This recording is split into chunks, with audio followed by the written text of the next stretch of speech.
Assalamualaikum warahmatullahi wabarakatuh. Hello smart student, how are you today? Welcome in our class. To find more, please check this out.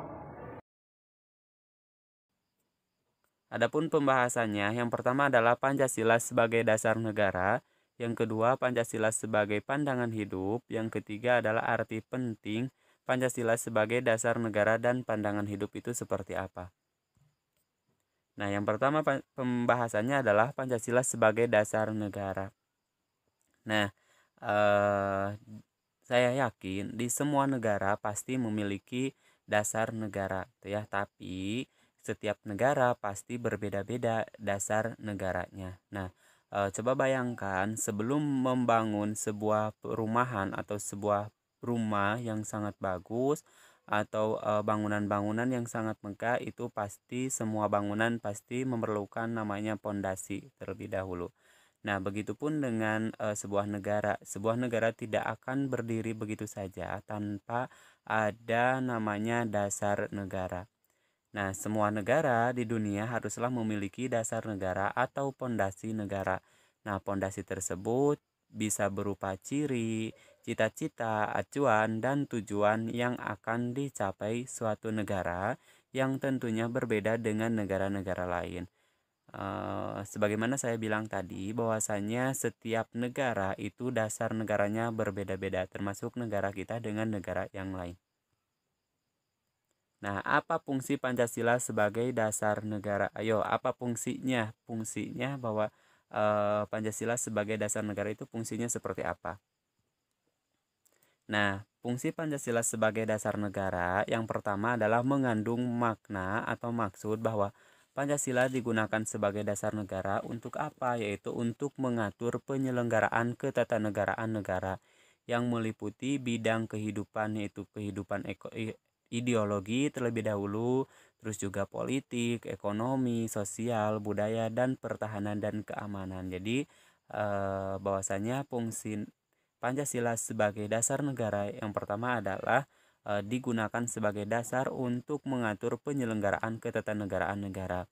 Sedangkan yang selanjutnya yaitu pengertian Pancasila sebagai dasar negara dinyatakan secara jelas dalam pembukaan Undang-Undang Dasar Negara Republik Indonesia tahun 1945 yang berbunyinya itu adalah maka disusunlah kemerdekaan kebangsaan Indonesia itu dalam suatu undang-undang dasar negara Indonesia yang berbentuk dalam suatu susunan negara Indonesia yang berkedaulatan rakyat dengan berdasar kepada ketuhanan yang Maha Esa, kemanusiaan yang adil dan beradab, persatuan Indonesia, kerakyatan yang dipimpin oleh hikmah kebijaksanaan dalam permusyawaratan atau perwakilan, serta keadilan sosial bagi seluruh rakyat Indonesia. Nah, mungkin kalian sering membacakan pembukaan ini, ya, Undang-Undang Dasar Negara Republik Indonesia tahun 1945 ketika kalian sedang melaksanakan upacara bendera setiap hari Senin di sekolahnya masing-masing. Nah, jadi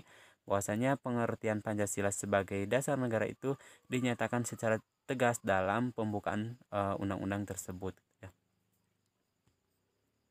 Nah, yang selanjutnya adalah pembahasan yang kedua adalah Pancasila sebagai pandangan hidup. Nah, seperti apa Pancasila sebagai pandangan hidup? Kenapa Pancasila itu harus dipandang dalam kehidupan kita gitu lah.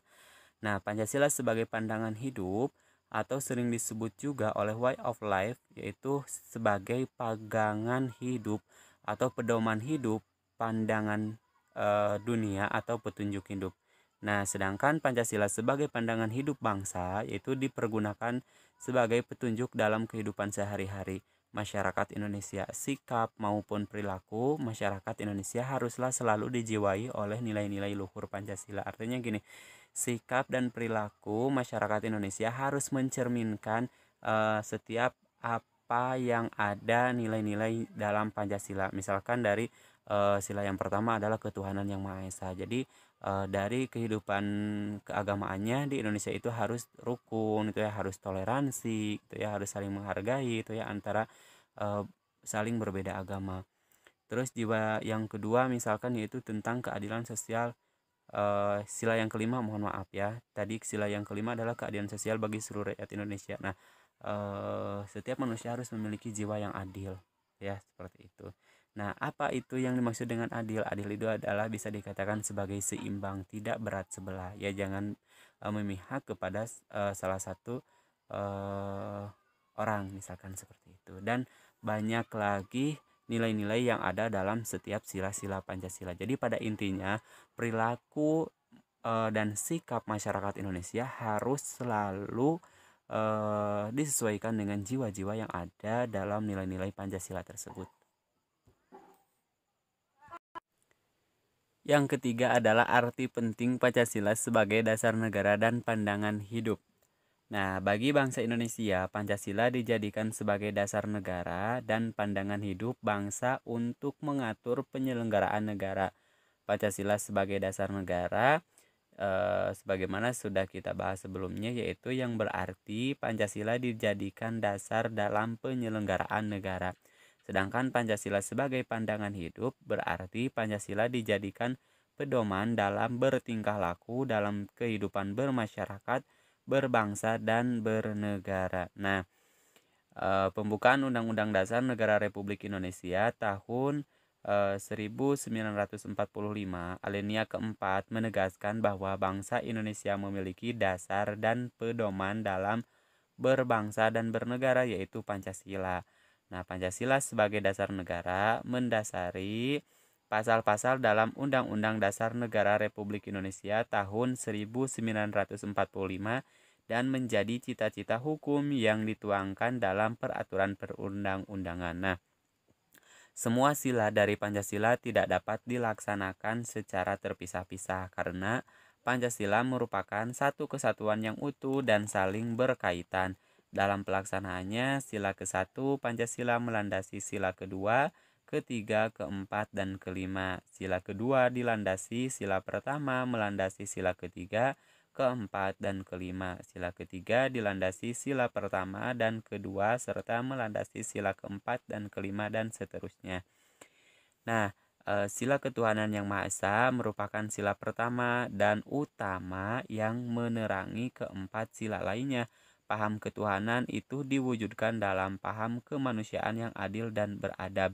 Dorongan keimanan dan ketakwaan terhadap Tuhan yang Maha Esa, menurut Jimley Asidki dalam bukunya berjudul 4 Pilar Kehidupan Berbangsa dan Bernegara, yaitu pada tahun 2012, halaman ke-122, menentukan kualitas dan derajat kemanusiaan seseorang di antara sesama manusia sehingga pri kehidupan bermasyarakat dan bernegara dapat tumbuh sehat dalam struktur kehidupan yang adil. Dengan demikian, kualitas peradaban bangsa dapat berkembang secara